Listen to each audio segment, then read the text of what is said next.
Hello guys, എന്തൊക്കെയുണ്ട്? എല്ലാവർക്കും സുഖമാണെന്ന് വിശ്വസിക്കുന്നു കേട്ടോ. എനിക്കും ഇവിടെ സുഖമാണ് കേട്ടോ. അപ്പോൾ കഴിഞ്ഞ ദിവസത്തെ വീഡിയോ എല്ലാവരും കണ്ടു എന്ന് വിശ്വസിക്കുന്നു. കാണാത്തവരുണ്ടെങ്കിൽ പോയി കാണാൻ കേട്ടോ. അപ്പോൾ അതിൻ്റെ ബാക്കിയാണ് ഇന്ന് ഞങ്ങൾ അട്ടപ്പാടിക്ക് പോയതിൻ്റെ ബാക്കി. ഇന്നലെ കുറച്ച് ഭാഗം ഇട്ടായിരുന്നു, അതിൻ്റെ ബാക്കിയാണ് ഇന്ന്. ഞങ്ങൾ ഫുഡൊക്കെ കഴിച്ച് അങ്ങനെ അതൊക്കെ കഴിഞ്ഞ് പിന്നെ ഞങ്ങളുടെ യാത്ര തുടർന്നു കേട്ടോ. അപ്പോൾ ഞങ്ങൾ ചെറിയ അരുവിയും നല്ല കാഴ്ചകളൊക്കെ കണ്ടു. അവിടുത്തെ റോഡ് പിന്നെ അധികം കുണ്ടുകുഴിയൊന്നുമില്ല കേട്ടോ. പിന്നെ നല്ല അടിപൊളി കൃഷികളുണ്ടായിരുന്നു കേട്ടോ അവിടെ. നമ്മൾ വീടും ഇതൊക്കെ ബ്യൂട്ടിഫുള്ളാക്കാൻ വെക്കണ പോലെ നല്ല കൃഷിയാണെന്ന് തോന്നില്ല. നല്ല വർണ്ണത്തിൽ നിൽക്കണം, അടിപൊളി ഇത് കേട്ടോ. പിന്നെ അവിടെ കാര്യമായിട്ട് പ്രകൃതി കാര്യങ്ങളാണ് കേട്ടോ ഉള്ളത്. അട്ടപ്പാടി പോണവർക്ക് അറിയായിരിക്കും, അട്ടപ്പാടിയിൽ നിറയെ പ്രകൃതി രമണീയമായ കാഴ്ചകളാണ് കേട്ടോ. പിന്നെ കൂടെ നല്ല തണുപ്പും കാറ്റും ഉണ്ടാവും. പിന്നെ ഞങ്ങളൊരു നല്ലൊരു കാറ്റും തണുപ്പൊക്കെ ഉള്ളൊരു പൂക്കളൊക്കെ വിരിഞ്ഞ് നിൽക്കുന്ന ഒരു നല്ല ഭംഗിയുള്ളൊരു സ്ഥലത്തേക്ക് പോയി. പിന്നെ ഞങ്ങളവിടെ കുറേ കളികൾ കളിച്ചു. പിന്നെ കുറച്ച് ഫോട്ടോസൊക്കെ എടുത്തു കേട്ടോ. അവിടുത്തെ ആ പൂക്കൾ നല്ല ഭംഗിയുണ്ടായിരുന്നു കേട്ടോ. അവിടെ വളരുന്നൊരു കാട്ടുചെടിയാണ്, പക്ഷെ നമുക്ക് അതൊക്കെ ഒരു രസമായിരിക്കും കേട്ടോ. അപ്പോൾ ഞങ്ങൾ അവിടെയൊക്കെ കുറേ നേരം കളിച്ച് അതൊക്കെ പറിച്ച് ആയിക്കൂടെയൊക്കെ ഇങ്ങനെ ഞാനും എൻ്റെ അനിയനും ഓരോ കച്ചറാട്ടിലാണല്ലോ പണി. അപ്പോൾ അതിൽ കൂടി കൊത്തി മുറുക്കി നടക്കണ മാതിരി ഞങ്ങളങ്ങനെ അവിടെ കുറേ ടൈം സ്പെൻഡ് ചെയ്തു. പിന്നെ ഇതിൻ്റെ അമ്മച്ചാണ് കേട്ടോ. നിങ്ങളെല്ലാവരും ഇറങ്ങി അവിടെ ഇങ്ങനെ ടൈമൊക്കെ സ്പെൻഡ് ചെയ്ത് അവിടുത്തെ മല കാണാനും ഇവിടുന്ന് മല നോക്കുമ്പോൾ കാണാൻ നല്ല ഭംഗിയുണ്ടായിരുന്നു കേട്ടോ, കോടയൊക്കെ മൂടിയിട്ട്. പിന്നെ ഞങ്ങൾ പോണേക്കൊരു പുഴ കണ്ടു കേട്ടോ. പുഴ നല്ല ഭംഗിയുണ്ടായിരുന്നു.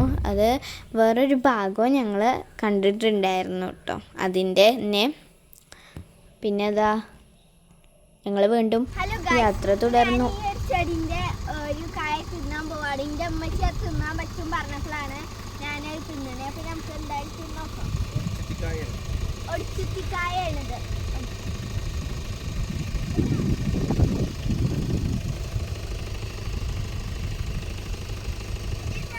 മുന്തിരിക്കൊല പോലെയാണ് കേട്ടോ ഇത് നിൽക്കുന്നത്. നമുക്ക് ഇതിന്ന് ഒരു പഴം എടുത്ത് കഴിച്ച് നോക്കാം. നമ്മുടെ ബ്ലൂബെറിൻ്റെ ഒക്കെ മാതിരി ചെറിയൊരു വെർഷൻ അതായിരുന്നു ഞാൻ കഴിക്കാൻ പോണേ.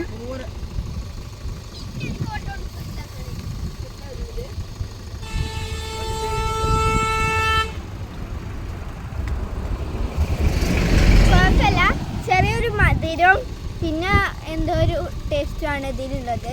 നല്ല സൂപ്പറാണ്. എവിടെയെങ്കിലും കാണുകയാണെങ്കിൽ നിങ്ങളൊന്ന് ടേസ്റ്റ് ചെയ്ത് നോക്കൊണ്ടു. പിന്നെ അതൊക്കെ കഴിഞ്ഞ് ഞങ്ങൾ കുറച്ച് ഊരുകൾ, അതായത് അവിടുത്തെ ചെറിയ ഗ്രാമക്കാരുടെ അവിടേക്കൊക്കെ ഇങ്ങനെ പോയിട്ടോ. അപ്പോൾ അവരെ ഞങ്ങൾ കാണുകയൊക്കെ ചെയ്തിട്ട്. പിന്നെ അവിടെ കുറേ പശുക്കളും ആടുകളും നായ്ക്കളും ഒക്കെ പോത്തും എല്ലാം ഉണ്ടായിരുന്നു കേട്ടോ.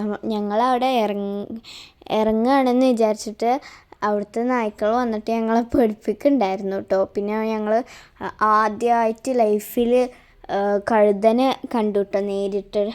പിന്നെ അവിടേക്ക് നിന്ന് അപ്പം ഞാൻ അവിടെ പോയപ്പോൾ ഞാൻ ഒരു കുട്ടിക്ക് ടാറ്റ അടിച്ചു കൊടുത്തപ്പോൾ ആ ഒരു കുട്ടി എനിക്കൊന്നും ടാറ്റ അടിച്ചു തന്നു. അവർ കളിക്കുമോ എന്തോ ആയിരുന്നു. അങ്ങനെ പോട്ടെ. പിന്നെ അവിടെ ഒരു ഷോപ്പ് കണ്ടപ്പോൾ ഇപ്പോൾ അട്ടപ്പാടിത്തെ ഷോപ്പിലൊന്ന് കയറി വെക്കാമെന്ന് വിചാരിച്ച് അവിടെയൊക്കെ ഇങ്ങനെ കയറി ചെരുപ്പും ഡ്രസ്സും ഒക്കെ നോക്കിക്കൊണ്ടിരിക്കുക. ഞാനാണെങ്കിൽ ഓരോ ടീഷർട്ടും പാൻറ്റും അങ്ങനത്തെയൊക്കെ എടുത്തിട്ട് ഇങ്ങനെ നോക്കിക്കൊണ്ടിരിക്കുകയാണ്. പക്ഷെ എനിക്ക് പറ്റിയ സൈസൊന്നും അധികം ഉണ്ടായിരുന്നില്ല. പിന്നെ ഞങ്ങളവിടെ ഇങ്ങനെ കുറേ കുട്ടി സംഭവങ്ങളൊക്കെ പറഞ്ഞിങ്ങനെ നിന്നു. അപ്പോൾ അവിടുന്ന് ഞാൻ ഒരു പാൻറ്റ് എടുത്തു കേട്ടോ. പിന്നെ ഞങ്ങൾ അവിടെ നിന്ന് അങ്ങനെ പോന്ന് അപ്പോഴത്തേനും ഒരു വൈകുന്നേരമായി. പിന്നെ ഞങ്ങൾ ചായ കുടിക്കുകയാണ് കേട്ടോ. ഞങ്ങൾ വീട്ടിൽ നിന്ന് ചായ കൊണ്ടുവന്നിരുന്നു. അപ്പോൾ ചായയും കുടലും, ഞങ്ങൾ കുടലിൽ നിന്നാണ് പറയുക, നിങ്ങൾ എന്താ പറയുന്നത് കമൻറ്റ് ചെയ്യണേ. ഞങ്ങൾ ചായയും കുടലും നല്ല കാറ്റുണ്ടായിരുന്നു കേട്ടോ. നല്ല കാറ്റുണ്ടായിരുന്നു. ഭയങ്കര തണുപ്പുണ്ടായിരുന്നു. പിന്നെ ആ ഒരു ആംബിയൻസ് ചായ കുടിക്കാൻ എനിക്ക് ഭയങ്കര ഇഷ്ടമായിട്ടോ. എനിക്ക് നല്ല സുഖമുണ്ടായിരുന്നു. പിന്നെ ഞങ്ങൾ അവിടെയൊക്കെ ഇരുന്ന് അങ്ങോട്ടും ഇങ്ങോട്ടുമൊക്കെ ചായ കുടിച്ചു. ഞാൻ ഒരു ഭാഗത്ത് നിന്ന് ചായ കുടിക്കണു, ഓല് നല്ല വൈബിൽ വേറൊരു സ്ഥലത്ത് പറമ്പ് പോയി ചായ കുടിക്കണം കേട്ടോ. പിന്നെ അപ്പോൾ ഞങ്ങൾ ചോളകൊക്കെ ചുട്ട് കഴിക്കുകയാണ്. പിന്നെ തീ കഴിയണുണ്ട് കേട്ടോ, നല്ല തണുപ്പുണ്ടായിരുന്നു. അപ്പോൾ ചോളകൊക്കെ ചുട്ട് കഴിച്ചു, തീക്കായലൊക്കെ കൊണ്ട്.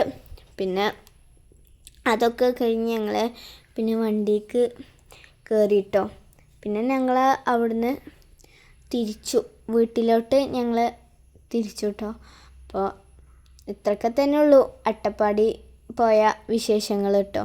അവിടുത്തെ ഒരു അപ്പൂപ്പനായിരുന്നു ഞങ്ങൾക്ക് ചോളകം ചുട്ടെന്ന് കേട്ടോ. പിന്നെ അതൊക്കെ കഴിച്ച് ഞങ്ങൾ യാത്ര വീട്ടിലോട്ട് തിരിച്ചു. അപ്പം ഇത്രയൊക്കെ തന്നെ ഉള്ളൂ അട്ടപ്പാടി വിശേഷങ്ങൾ കേട്ടോ. അപ്പം ഞങ്ങളിനി വീട്ടിലേക്ക് പോട്ടെ. അപ്പം ഇത്ര തന്നെ ഉള്ളൂ. Bye bye.